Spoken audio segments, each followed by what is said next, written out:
Neemias capítulo 1 e o versículo 2 diz o seguinte: Hanani, um dos meus irmãos, veio de Judá, preste atenção, veio de Judá com alguns outros homens, e eu lhes perguntei: como estão os judeus que ainda restam, os sobreviventes do cativeiro, e também sobre Jerusalém? E ele me respondeu: aqueles que sobreviveram ao cativeiro estão lá na província de Judá. Passam por grande sofrimento e humilhação. O muro de Jerusalém foi derrubado e suas portas foram destruídas pelo fogo. Quando ouvi essas coisas, sentei-me e chorei. Passei dias lamentando, jejuando e orando ao Deus dos céus. Diga comigo: Senhor Jesus, fala comigo através da tua palavra, fortalece a minha fé, fortalece o meu coração, em nome de Jesus. Amém. Eu quero dizer para vocês, através desse texto que acabo de ler, todos nós conhecemos o que aconteceu aqui nessa história, e dizer para vocês que um novo começo custa muito caro. Preste atenção aqui. Recomeçar é fácil, recomeçar é mais difícil, é mais doloroso. Nós estamos diante de uma palavra aonde até agora, né, Jerusalém está sendo atacada novamente agora, dessa vez pelo Irã. Vai vendo como é que é as coisas. Uma terra que foi escolhida por Deus, um povo que foi escolhido por Deus. Escolhido por quem, pessoal? Escuta, Deus não escolheu o Brasil, Deus escolheu Israel. Eu sou brasileiro, mas Deus não escolheu o Brasil, escolheu Israel.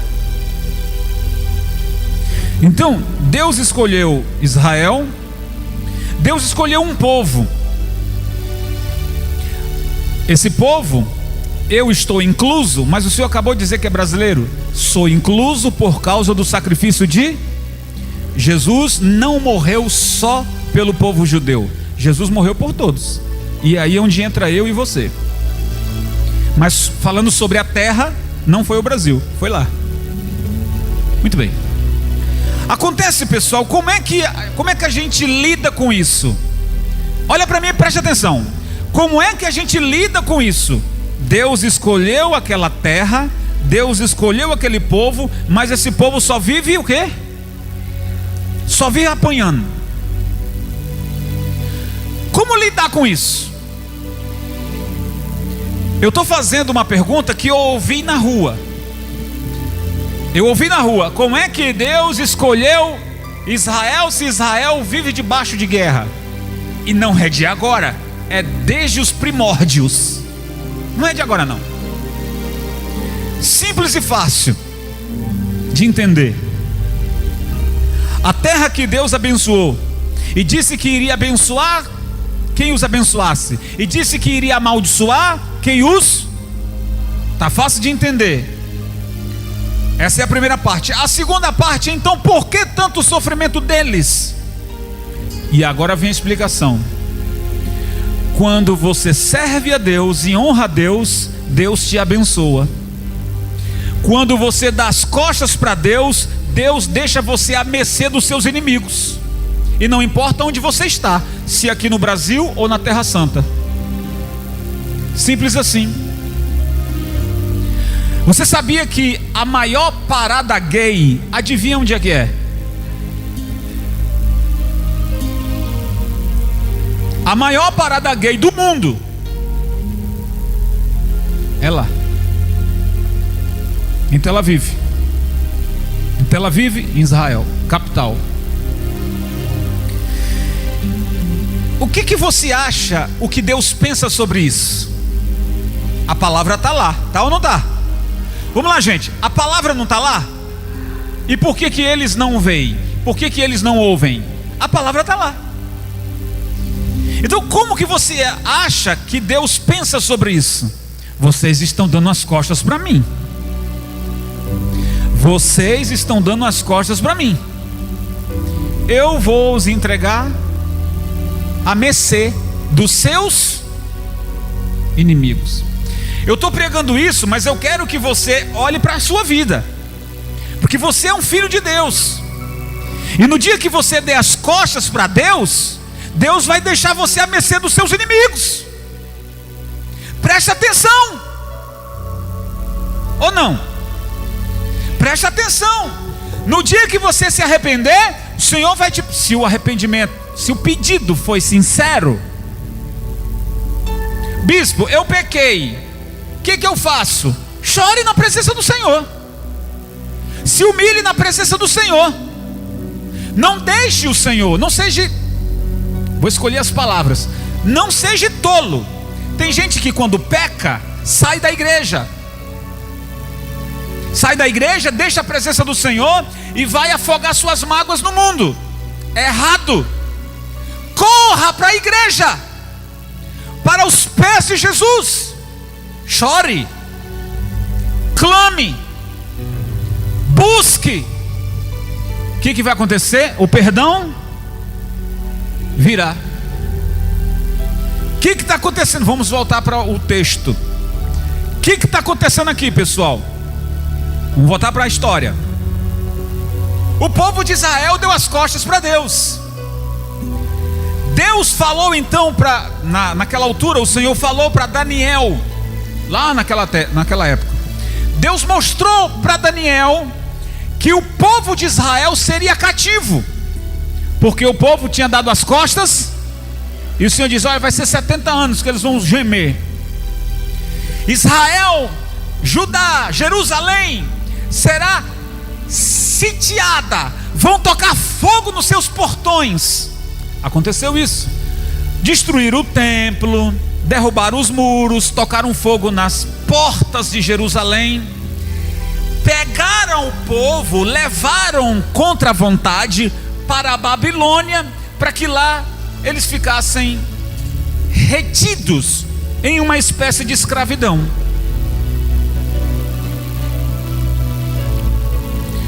E aí o texto que lemos diz, pessoal, que o Neemias, ele está lá,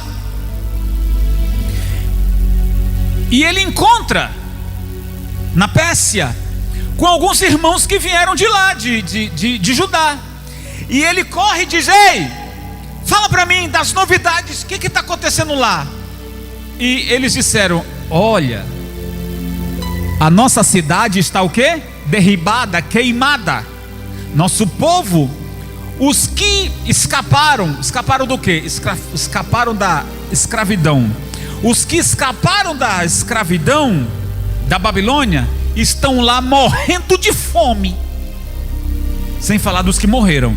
Então veja, uns foram levados para ser escravos, outros morreram, e os que ficaram estão passando fome. Aí o ímpio vai dizer: cadê Deus? Como assim cadê Deus? Existe para toda ação, existe uma. Qual foi a ação? Deram as costas. Qual foi a reação? Deus disse: tá bom, vocês pediram isso. Vocês pediram isso. E o Senhor entregou eles nas mãos dos seus inimigos. Muito bem. Quando Neemias recebe aquela mensagem, diz aqui a Bíblia que ele fez o que, pessoal? Versículo 4: quando ouvi essas coisas, o que ele fez?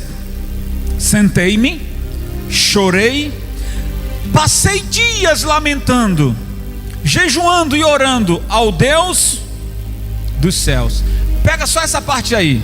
Ele passou muito tempo chorando, orando, jejuando. Então vamos entrar na mensagem. Por que chorou? Por que lamentou? Por que jejuou? Porque ele sabia que a culpa não estava em Deus. A culpa estava em quem?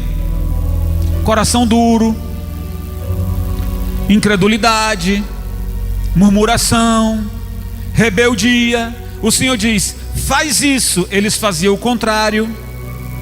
Neemias sabia que a culpa não estava em Deus.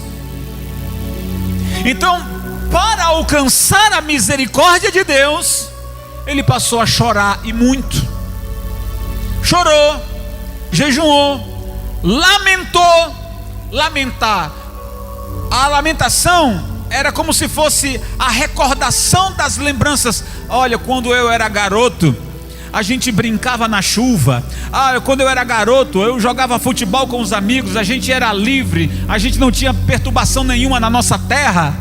Mas hoje, olha como estamos. Estamos cativos em uma outra terra. Muitos do nosso povo morreram, e os que estão vivos lá estão passando fome. As lembranças lhe traziam as lamentações. E agora? Só tem um jeito. Dobre o joelho, clame ao Senhor. Clame ao Senhor. Então, seja você que está aqui, não sei qual a sua luta, seja um relacionamento, seja um novo trabalho, seja um novo projeto, em que você, em tudo isso, só lamenta, coloque o choro, coloque a oração. Não fique só de lamentação, não. Faça alguma coisa. Eu vou falar de novo. Eu estou falando com você agora. Você que entrou numa nova etapa da sua vida, casou, arrumou um novo emprego, teve um filho, eu sei lá, e você está numa dureza, uma situação muito ruim, e você só lamenta: o governo, não sei o que, a doença, você fica só, as lembranças só te trazem lamentações. Ei, engole o choro. Agora ore. Agora jejue. Agora clame. Agora se volte para quem? Porque isso é resultado de uma ação. Toda ação produz uma reação. E você agora precisa fazer alguma coisa. Ore, jejue, venha para a igreja, clame ao Senhor. Não fique esperando o novo governo. Não fique esperando que seja controlada, porque antes era a pandemia, agora é a dengue. Agora é a dengue. E aí você vai ficar de lamentações. Pare com isso. Ore, jejue, se volte para Deus. Pare de ficar fazendo as coisas desse mundo. Agrade ao Senhor. Fazendo isso, o Senhor perdoará os seus pecados, sarará a sua terra, abrirão os céus, derramarão chuvas e bênçãos. Glória a Deus, pessoal. Então, Eclesiastes capítulo 7 e o versículo 8 diz: melhor é o fim das coisas do que o princípio delas. Repito, eu disse Eclesiastes 7, versículo 8: melhor é o fim das coisas do que o princípio delas. Eu disse aqui no início que todo recomeço não é fácil. Vamos recapitular. Recomeçar é fácil? Não. Então agora medite no verso que acabei de ler. Melhor é o fim das coisas do que o princípio. Por que Salomão está dizendo que melhor é o fim? Está falando de alguém que perseverou. Está falando de alguém que tomou atitude para se levantar. No início não foi nada fácil, mas quando chegou no fim, valeu a pena. Glória a Deus, pessoal. Vocês entenderam? Para se levantar não foi fácil, não. Doeu, chorou, Mas quando chegou no fim, você agora vai desfrutar de tudo aquilo que você plantou. A Bíblia está dizendo: melhor é o fim do que o começo. É isso. Então a glória e a honra não está no início. A glória e a honra está na conclusão da faculdade, na conclusão de um projeto, no nascimento do filho.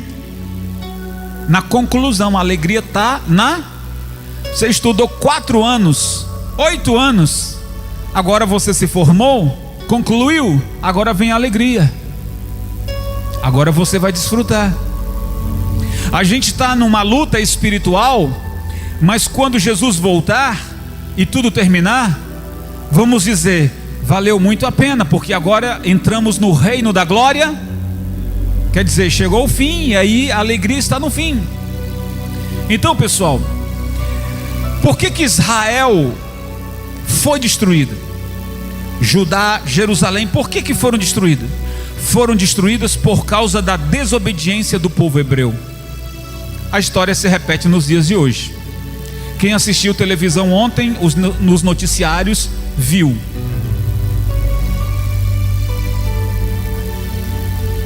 Isso é muito triste. Está aqui diante da gente. Por quê? Desobediência, coração duro, como se a palavra não tivesse lá. Se a palavra não tivesse lá, eu ficaria quieto. Mas a palavra está lá. Lá foi o lugar onde tudo começou. A gente fica muito triste, uma espécie de decepção, não é? É uma espécie de decepção. Mas a explicação é essa: a desobediência do povo está lhe trazendo as suas consequências terríveis. Terríveis. Então, pessoal, vamos voltar para o Neemias aqui. O Neemias então encontrou o Hananias e ele pergunta como é que está a cidade, e o Hananias diz para ele que o povo que ficou lá ficou na miséria. Versículo 4: Neemias desaba, ele chora, ele jejuma. Quando ele ouve aquelas coisas, ele diz: eu sentei-me e chorei. Trazendo para os nossos dias, a gente não tem que ficar só sentado e lamentando. A gente tem que se levantar, se posicionar. É como se Neemias dissesse assim: eu preciso fazer alguma coisa. Quem era Neemias? Onde ele estava naquele momento? Ele estava cativo. No entanto, ele era o empregado do rei. Menos mal para ele. Preste atenção, como é que Deus trabalha? O povo de Judá é cativo para a Babilônia, e nessa o Neemias, ele é escravo. Só que ele é um escravo diferenciado, né? Porque está servindo o rei, rei Artaxerxes. Servia comida, servia o vinho, servia água. Então quando ele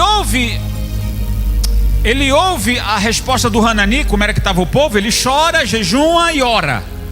E ele faz um propósito: eu preciso fazer alguma coisa. O rei olha para ele e diz: ei, você está doente?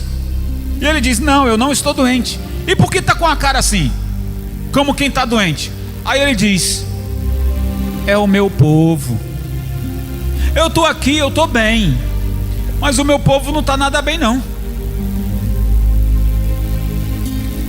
Antes desse acontecimento, Neemias estava o que, gente? Orando, jejuando, clamando, se humilhando. A resposta veio. A mensagem começa aqui, ó. Quando você ora, quando você jejuma, quando você clama, quando você se volta para o Senhor, quando você se humilha perante o Senhor vai trabalhar para trazer a resposta pela qual o seu esforço foi feito. Então olha como é que Deus vai agir. Deus vai usar um rei ímpio, um rei ímpio e malvado. Eu creio que Deus pode usar incrédulos para nos abençoar. Eu não sei se você está entendendo o que eu estou pregando. Deus pode usar ímpios para serem bênçãos na sua vida. Deus vai usar o rei Artaxerxes, que até como é que chama? Incrédulo, adorador de imagens, ele era. Mas o Senhor diz: eu vou usar ele para abençoar o meu povo, por meio de Neemias. O que você precisa, Neemias? O rei disse: eu preciso que o rei me dê uma carta. No meio do caminho há muitas fronteiras, há muitas barricadas. Eu quero uma carta do rei para que eu não seja importunado. Eu quero chegar até lá e fazer alguma coisa. E o rei diz: te dou a carta, eu te dou homens para ajudar você no que você vai fazer, eu te dou material e você fica lá o tempo que você achar necessário. Deus usa o rei para abençoar Neemias, muito além do que ele. O que ele pedia? Uma carta. O Neemias, ele estava tão disposto que ele dizia: eu preciso de uma carta para mim não ser barrado no caminho. Ou seja, ele estava disposto a ir lá e trabalhar da sua forma. Mas Deus disse: não, vai ser por excelência. Vai ser por excelência. E o Neemias fica impressionado com aquilo. Valeu a pena ter orado? Valeu a pena ter buscado no Senhor? É claro que valeu. Então hoje em dia, pessoal, há pessoas que não lutam. Ou seja, há pessoas que não se esforçam. Ela só aceita. Você não pode mais aceitar. Você precisa tomar uma atitude. Eu disse, precisa tomar o que, gente? Você precisa tomar uma atitude. Neemias tomou uma atitude.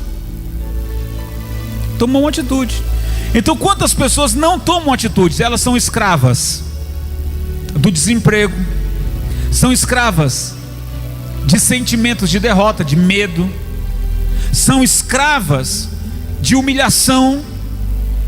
Ela diz assim: eu não aceito, certo? Ela diz que não aceita, mas não toma nenhuma atitude para mudar. Não adianta de nada. Não adianta você dizer: eu não aceito essa vida, mas se você não toma atitude para mudar ela, não adiantou nada você falar. Atitude, diga atitude. Qual foi a atitude de Neemias? Jejuar. Entrou num propósito violento de jejum e oração. É como se ele dissesse assim: eu sei o que o meu povo fez para provocar a ira de Deus, mas eu vou orar, eu vou jejuar, eu vou me humilhar. Ele está fazendo algo. Então, pessoal, eu quero fazer uma pergunta para vocês hoje. Pelo que você está disposto a chorar hoje? Repito, você está disposto para chorar hoje em função de quê? Pelo que você está disposto a jejuar? Pelo que você está disposto a chorar? Você ama mesmo a sua vida? Ou você está aí que nem uma folha seca? Você está disposto, diante de tantos embates, você está disposto a dizer assim: eu vou tomar uma atitude, eu vou orar, vou jejuar. Na oração e no jejum, na perseverança, Deus vai me capacitar, Deus vai me orientar, Deus vai me dirigir, mas morrer assim eu não morro. Glória a Deus, pessoal. Isso é tomar atitude, é ou não é? E Deus vai te dar a direção.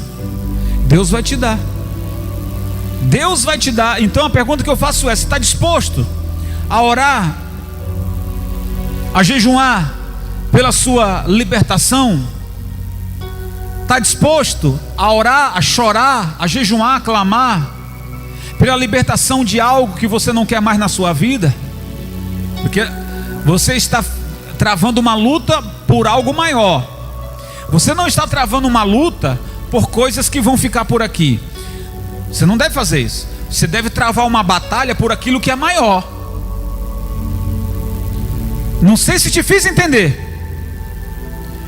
Você tem que travar. Não adianta você travar batalhas por aquilo que vai ficar por aqui, porque quando você morrer vai ficar tudo por aqui. Você tem que travar uma batalha por valores maiores: sua salvação, sua família, seu marido, sua esposa, seus filhos. Amém, pessoal? Isso são valores o quê?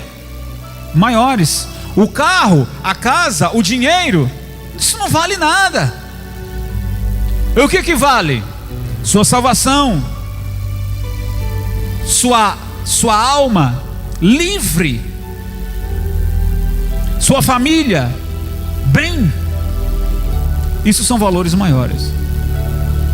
Você está disposto a orar por isso, sim ou não? Está disposto a jejuar por isso, sim ou não? Pois então Deus está procurando pessoas hoje que são capazes de chorar pela mesma causa que Ele está chorando. Aí aqui eu peguei vocês, hein? Escuta. Deus está procurando pessoas que estão dispostas a chorar e a jejuar pelos mesmos motivos que Ele também está o quê? Deus está chorando. Quando o povo dele dá as costas para ele, ele chora. Quando o seu povo não lhe honra, ele o quê? Então Deus encontrou em Neemias alguém que estava disposto a orar, jejuar, chorar pelos mesmos motivos que ele. E o Senhor disse: achei quem eu estava procurando para abençoar. E será que Ele Deus, vai encontrar em você esses mesmos motivos? Ou será que Ele vai ver um chorão? Imagina, você acordou, levantou da cama, já começa a chorar. Aí Deus olha, o chorão já acordou.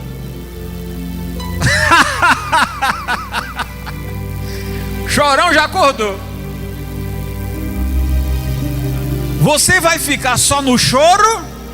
Ou você vai tomar atitude e dizer assim: eu estou disposto a lutar pelos mesmos motivos que Deus está preocupado. Deus está preocupado com a sua salvação, Deus está preocupado com a sua alma, Deus está preocupado com a sua família. E aí você está preocupado com outras coisas, chora por outras coisas. Deus está procurando pessoas assim. Então vamos lá, versículo 8, lá no capítulo 2 e o versículo 8, capítulo 2 e o verso 8 diz: visto que a bondosa mão de Deus estava sobre mim, o rei atendeu os meus pedidos, o rei Artaxerxes. Com isso fui aos governadores do Trans-Eufrates e lhes entreguei as cartas do rei. O rei me fez acompanhar uma escolta de oficiais do exército e de cavaleiros. Então veja só aqui, pessoal, se você hoje reagir na fé, Deus vai levantar pessoas para somar com você. Escuta, o Neemias está de posse das cartas, e ele vai até o porto. Quando ele chega no porto, ele diz: eu preciso ir para Judá. Para você ir, você precisa de uma carta. Está aqui. E essa carta, ela deixa tanto eu passar, como essa galera que está aqui atrás de mim. Não sei se vocês entenderam. Quando você reage dentro do plano de Deus, Deus vai usar pessoas que estão fora do teu convívio, pessoas que nem te conhecem. Deus vai levantar pessoas para dizer assim: você pode passar, essa vaga aqui é sua, isso aqui pertence a você. Deus vai usar pessoas para abençoar você. Então aonde Neemias chegava, que tinha uma porta fechada, se abria na mesma da hora. Se abria na mesma da hora. E assim vai ser na minha vida, na sua vida. Deus vai abrir todas as portas. Diga: o que estiver fechado, Deus vai abrir, em nome de Jesus. Deus vai abrir, pessoal. Então não perda mais tempo com distrações, com só lamentações. A Bíblia diz que o choro, ele só pode durar uma. Vamos lá, pessoal. O choro só pode durar não uma vida toda. É uma noite. Não para a vida inteira. O choro de dor, né? Porque a gente também pode chorar por outros motivos. Mas o choro de sofrimento é só uma noite. Não pode perdurar. O que eu faço, bispo, para resolver? Reaja. Não fique só chorando. É só uma noite. O que eu faço para mudar? Reagir. Também não é só ficar orando. Tem que chorar, tem que jejuar, tem que orar, mas também tem que, vamos lá, gente, tem que agir. Eu passei numa igreja que tinha uma pessoa que assistia o culto de manhã, meio-dia, à tarde e da noite. Ela assistia o culto do jejum, o culto do meio-dia, o culto do 3 da tarde e o culto da noite. E um dia ela falou assim: por que Deus não muda a minha vida? A senhora quer que eu diga mesmo? Não é só orar. Bom, se a pessoa tirar um dia para assistir todos os cultos da igreja, legal, um dia, né? Mas todo dia. Todo dia. Dorme em casa, acorda, corre para a igreja.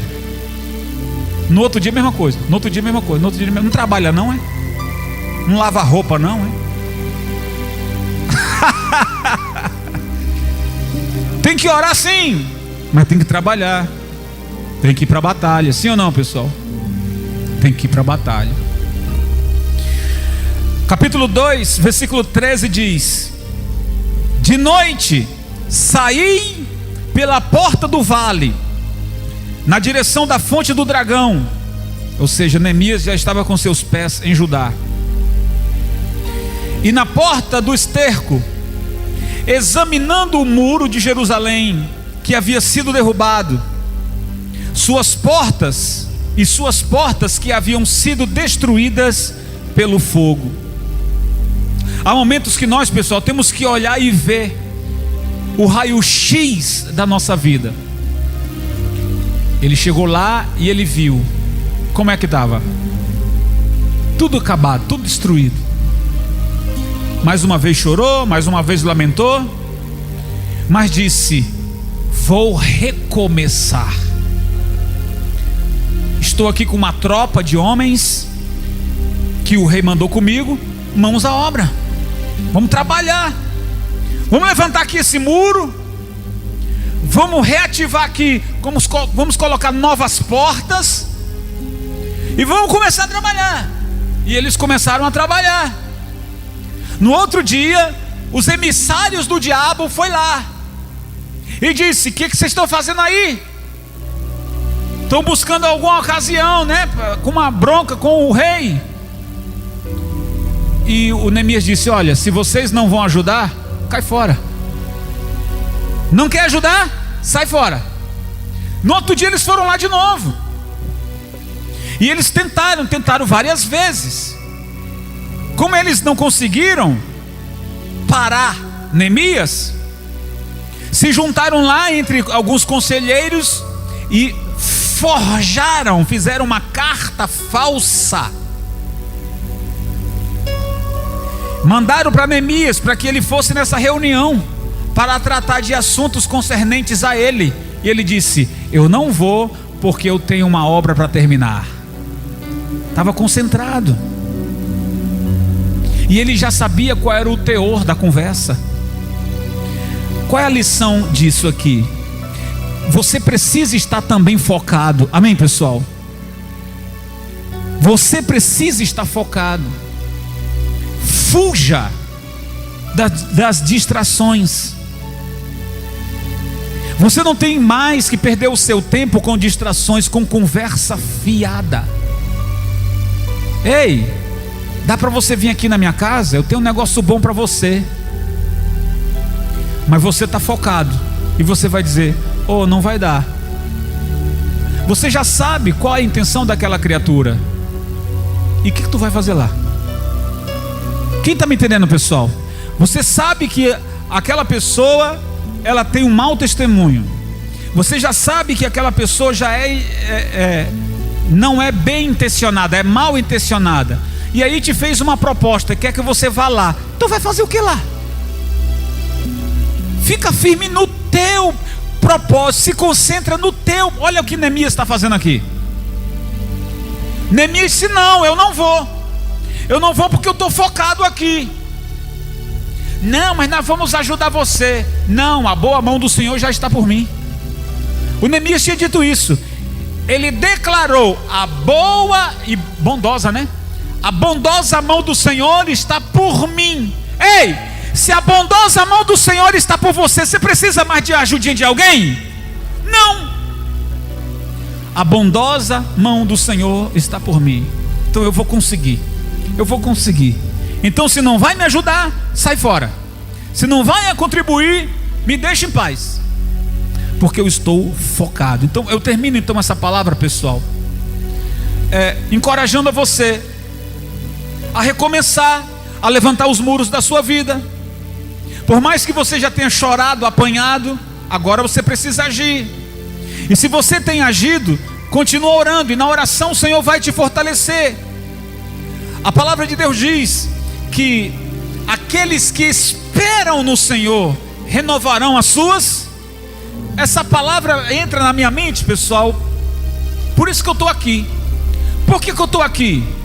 Ei, por que eu estou aqui? Muitas ofertas eu já recebi. Mas por que eu estou aqui?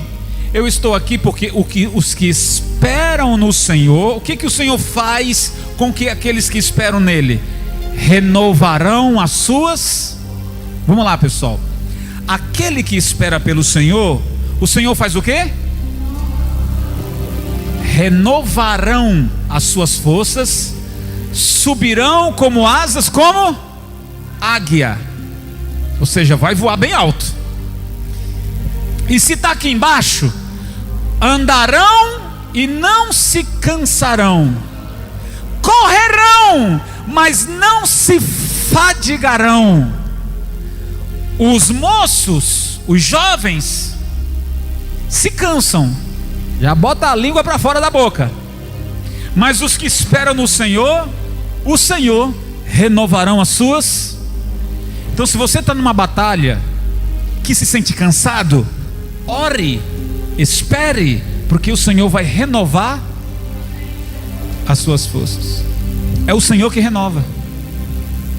E você vai andar e não vai se cansar mais. E se você tiver de correr, correr quer dizer disputa. Se você tiver de disputar algo, você não vai se fadigar. E vai voar bem alto. Porque você vai esperar no Senhor. Esperar no Senhor não é ficar de braço cruzado. Esperar no Senhor é continuar. Ei, por que você está aí? Eu estou aqui. Por que você continua com isso? Eu continuo com isso porque eu entreguei nas mãos de Deus.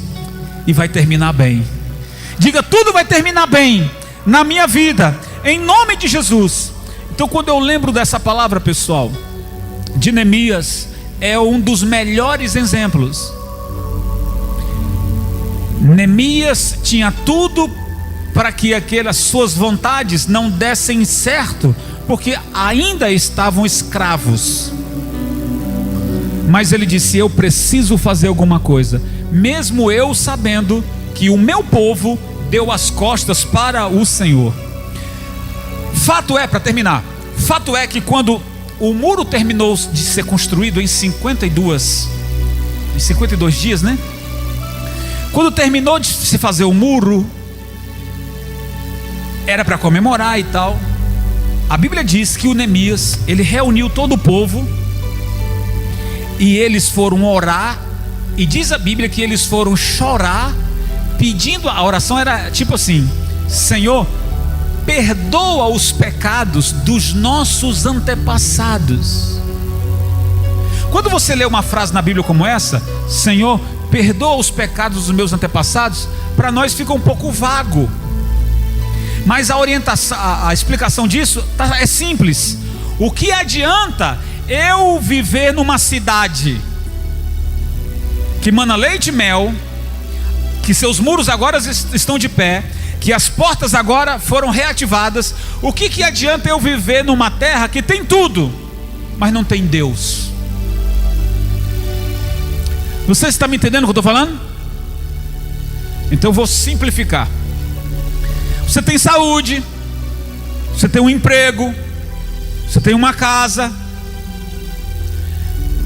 toda quinzena você recebe lá seu dinheirinho, mas aí você sempre olha e diz: está faltando alguma coisa. Será que não é o principal? O principal é o quê? É o quê, gente? Deus. Então a Bíblia diz que depois que o muro foi construído, diz que ele chamou o povo para pedir perdão a Deus pelos pecados dos seus antepassados, seus pais. Por que ele fez aquela oração? Para que cidade nova, a presença de Deus estivesse ali, abençoando eles, não só com a proteção daqueles muros, daqueles montes, mas com a proteção do alto, com a proteção de Deus. Era isso que valia mais. Então o que adianta você ter dinheiro, você ter tudo à sua volta, mas falta o principal? Você não vai muito longe.